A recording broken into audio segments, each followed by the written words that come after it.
ഭക്തി താ ജഗദംബേ പ്രേമം താ ജഗദംബേ.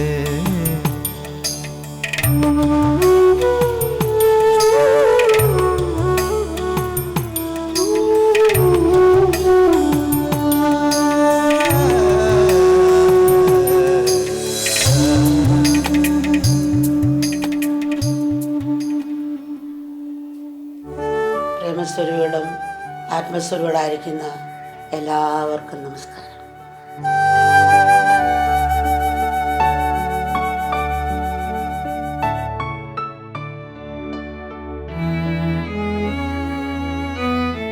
കൊച്ചു കൊച്ചു ദുഃഖങ്ങളുടെയും യാതനയുടെയും ഗർഭത്തിൽ സുന്ദരമായ ഓണക്കാലം പിറക്കാറുണ്ട്. ഈ ബോധം നമ്മുടെ ഉള്ളിൽ ഉറയ്ക്കണം. അപ്പോൾ നമ്മുടെ കൊച്ചു കൊച്ചു ദുഃഖങ്ങൾ ഒരു പ്രസവവേദനയുടെ സംതൃപ്തിയോടെ നമുക്ക് സ്വീകരിക്കാൻ കഴിയും. ഏതൊരു പ്രയാസത്തെയും പ്രസന്ന മനസ്സോടെ പ്രസാദബുദ്ധിയോടെ നമുക്ക് സ്വീകരിക്കാൻ കഴിയും. മനോധൈര്യത്തോടെ നമ്മൾ ഉറക്കച്ചിരിച്ച ദുഃഖം ഓടിപ്പോകുമെന്ന് നമ്മൾ പറയാറുണ്ടല്ലോ.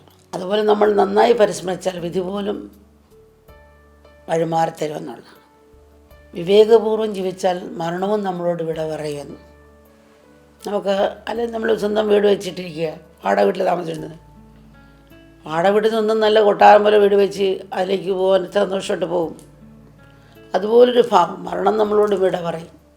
ചേര പടം പൊളിക്കുന്ന പോലെ, ട്രെയിൻ ഒരു കമ്പാർട്ട്മെൻറ്റ് അടുത്ത കമ്പാർട്ട്മെൻറ്റ് പോകുന്ന പോലെ ഉറങ്ങാൻ കിടക്കുന്ന വിസ്മയം കിടക്കില്ലേ, അതുപോലെ മരണത്തെ സ്വീകരിക്കാൻ നമുക്ക് പറ്റുമെന്നുള്ള ആ ധൈര്യമുണ്ട്. ഇത് പറയുമ്പോൾ അമ്മ ഒരു കഥ ഓർക്കുകയാണ്. ഒരു ബോട്ട് പോവുകയാണ്, ഇടത്തരം കപ്പൽ പോലെ തോന്നും. പോയിക്കൊണ്ടിരിക്കുമ്പോൾ ഒരു കൊടുങ്കാറ്റ് വന്ന് ബോട്ട് കൊടുങ്കാറ്റ് പെട്ടി തല്ലി കുറേ പേര് അതിനകത്തുള്ളവർ വെള്ളത്തിൽ മുങ്ങി. അവസാനം ബോട്ട് ഈ തല്ലി പൊളന്നു. കുറച്ച് പേര് മരിച്ചു. അതിൽ 3 പേര് അവശേഷിച്ചു. അവർ ചെറിയൊരു ദ്വീപാണ്, അവിടെ ആൾ താമസമേ ഇല്ല, കൊച്ചു ദ്വീപാണ്. അവിടെ ഈ പലകയെ പിടിച്ച് നീന്തി ആ കൊച്ചു ദ്വീപിലേക്ക് കയറി. അപ്പോൾ ആൾ താമസമൊന്നുമില്ല, ഇവിടെ ഈ ഫോണില്ല, ജനങ്ങളെ അറിയിക്കാൻ ഫോണില്ല. ആൾ താമസമില്ലാത്ത കൊച്ചു ദ്വീപ്, വളരെ കുറച്ച് സ്ഥലമുള്ളൂ. ഒരു 5 ഏക്കർ സ്ഥലത്തിൻ്റെ അത്രയും കാണും അവിടെ സ്ഥലം. അപ്പോൾ ഇവർ ആ കടലിൻ്റെ തീരത്ത് തന്നെ നിന്നു. ആരെങ്കിലും കപ്പലിൽ പോകുന്ന കൈ കാണിച്ചിട്ട് നോക്കാം. അങ്ങനെ 2-3 ദിവസം ശ്രമിച്ചിട്ടും ആരെയും കണ്ടില്ല. ഒരാകെ ആവശ്യമായി. കയ്യിലൊന്നുമില്ലായിരുന്നു, എപ്പോഴും കുടിച്ചു.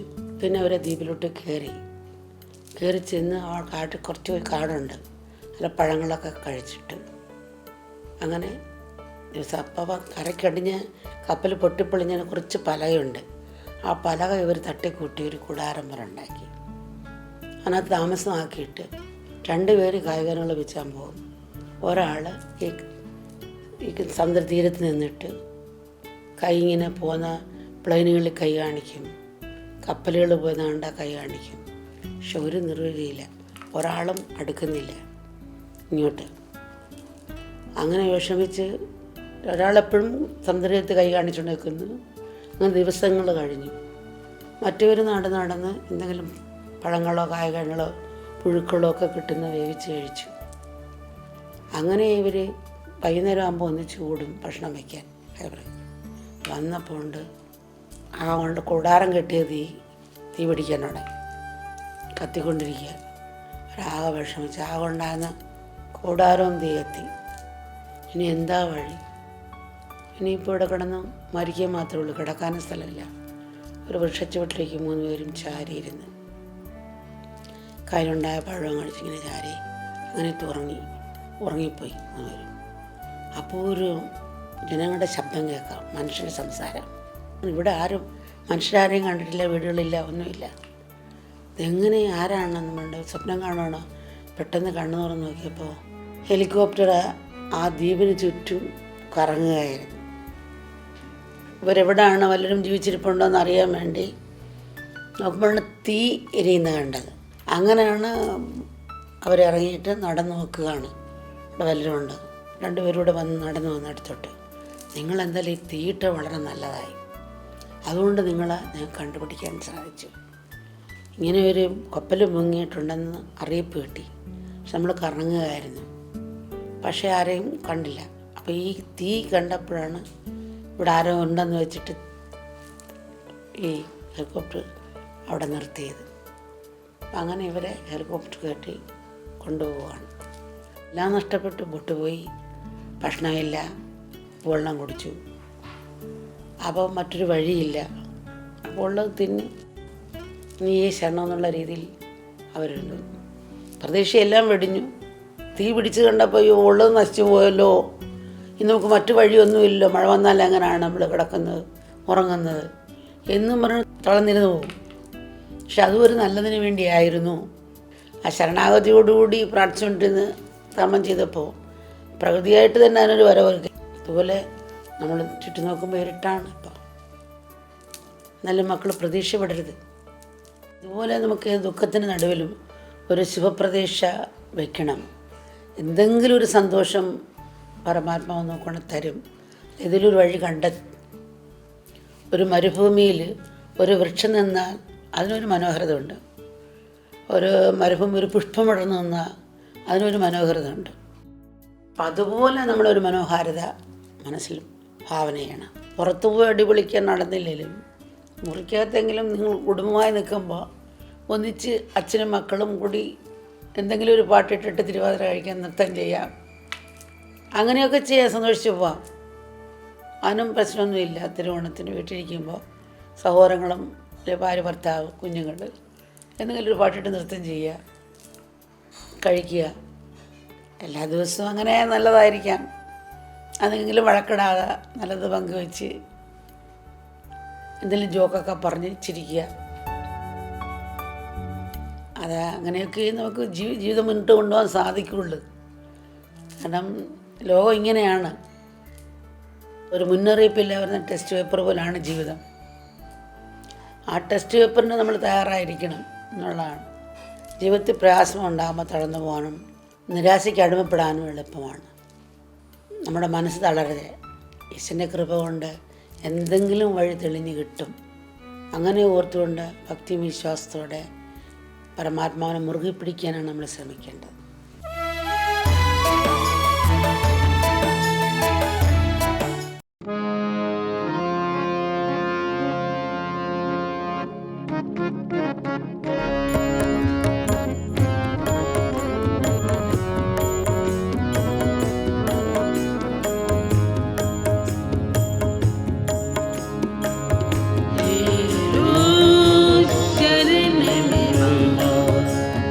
Jenny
കര കാണാത്തൊരു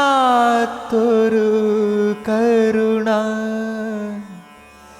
അലയിളകും നൻപിൻ പെരുമാ നിലയറിയാത്ത നേതാന്ത നിയോഗം നിലയറിയാത്ത നേതാന്ത നിയോഗം അറിയുകയൻ ഗുരുവേ.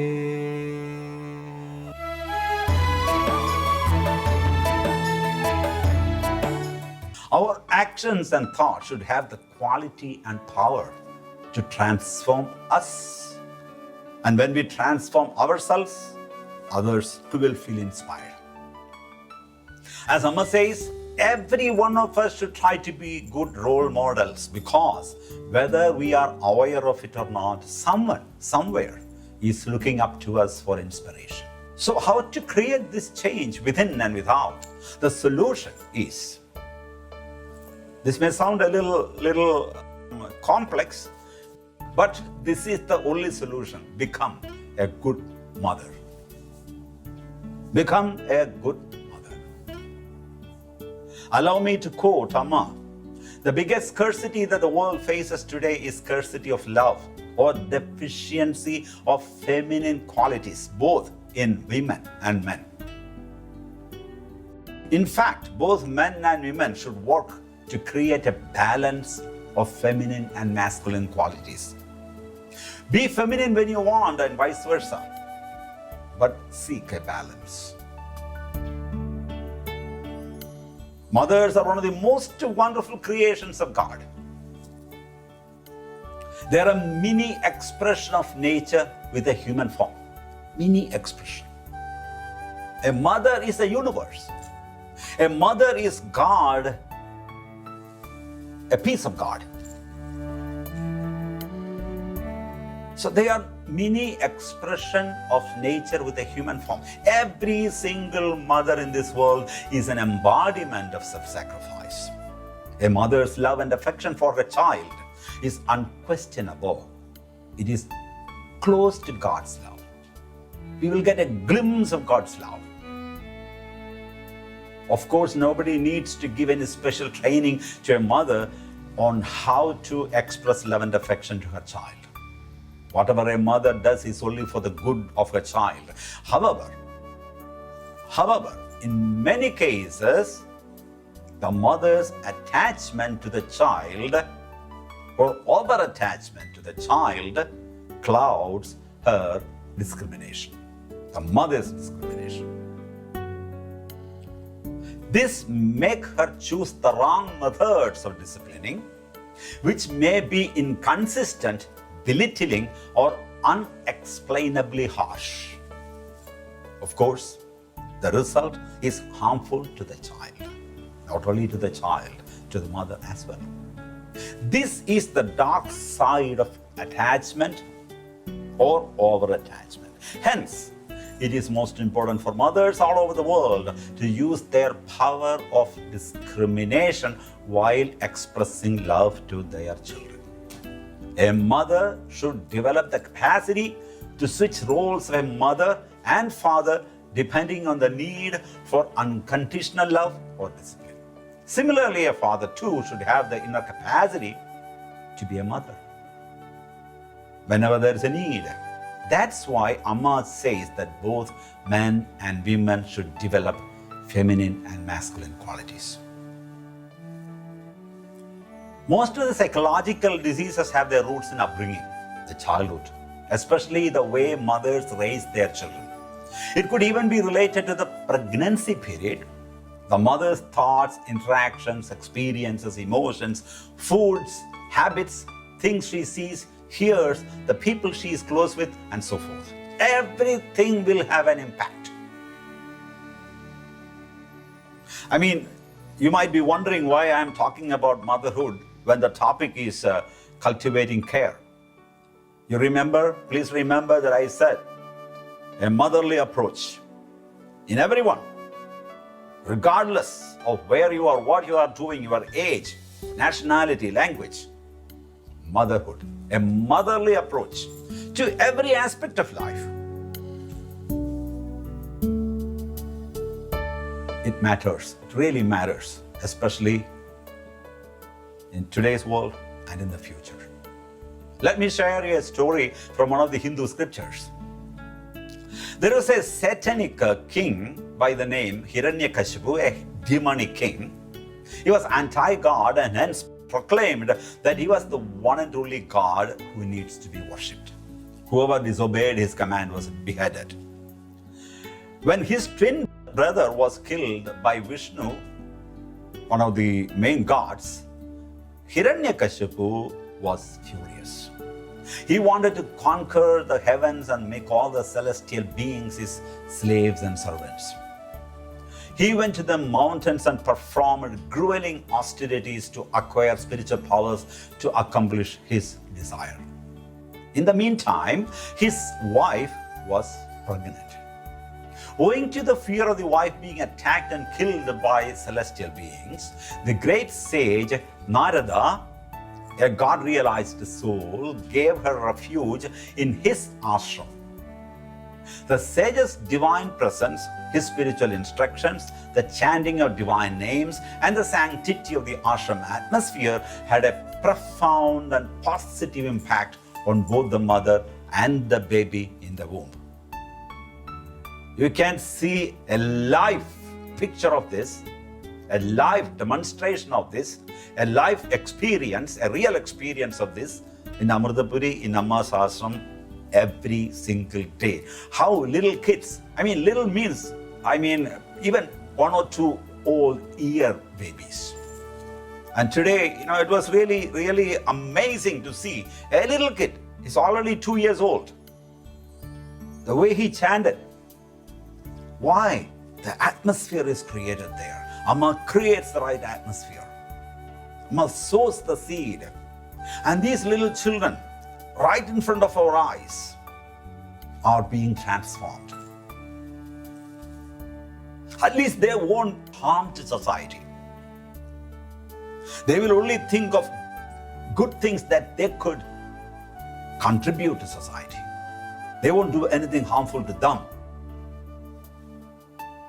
and to others.